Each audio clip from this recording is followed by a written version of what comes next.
Every year from June 1st to the 7th, the American Heart Association aims to educate more people about CPR and AED use. Knowing these two things alone can save a life. It can also be involved with one of the loved ones you have in your family. Joining us this morning is Tim Harms with the American Heart Association and Tessa Casso, a cardiac arrest survivor at the age of just 37. She's also an author and advocate for the Go Red for Women movement.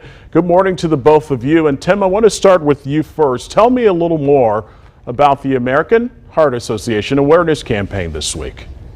Yeah, well, good morning, and I appreciate you having us on. As you mentioned, June 1st through 7th every year is CPR and AED Awareness Week, and it's important that people know about CPR and AEDs because every year there's about 350,000 Americans that suffer a sudden cardiac arrest. And that means, their heart just stops beating, and they need someone to intervene and save their life. And we do that by doing hands-only CPR right away.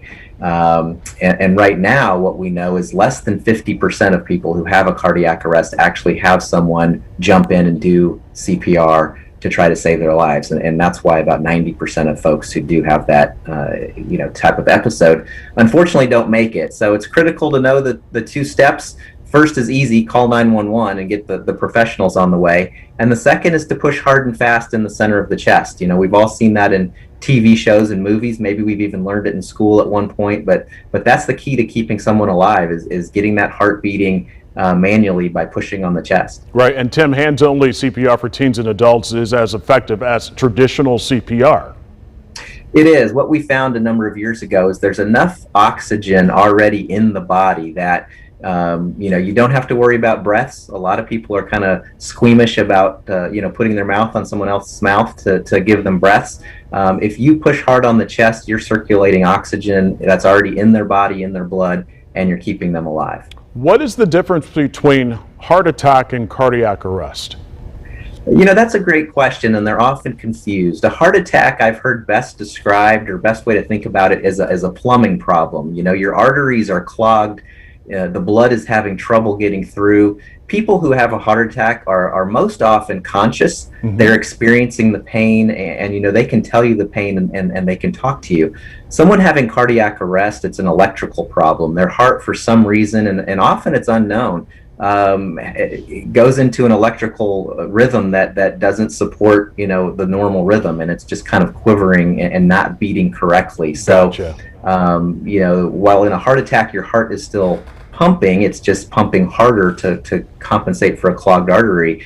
In a cardiac arrest, your heart is not beating at all. And that, again, why it's so important to do those chest compressions to get that heart pumping. Tess, I want to bring you in. Last October, at just 37 years old, you suffered a sudden cardiac arrest. Walk us through what happened. I was at a farm here local to Indianapolis looking for pumpkins for our house. I'm new to this area from Chicago, and just out of nowhere, I started feeling my entire left arm, extreme pain and very tightness in my chest. Wow. And after about 45 minutes, I was able to get the paramedics to me and take me to a hospital, in which I thought everything was fine. They were going to keep me overnight for certain x-rays and tests to be done. And I am told that as I was being moved from the ER to another room, I was complaining of chest pain again. And that is when I went into full cardiac arrest. It is so important to know the signs. Correct. Yes. After looking back on things, I am one of the lucky ones that was given some extra time to get to the hospital.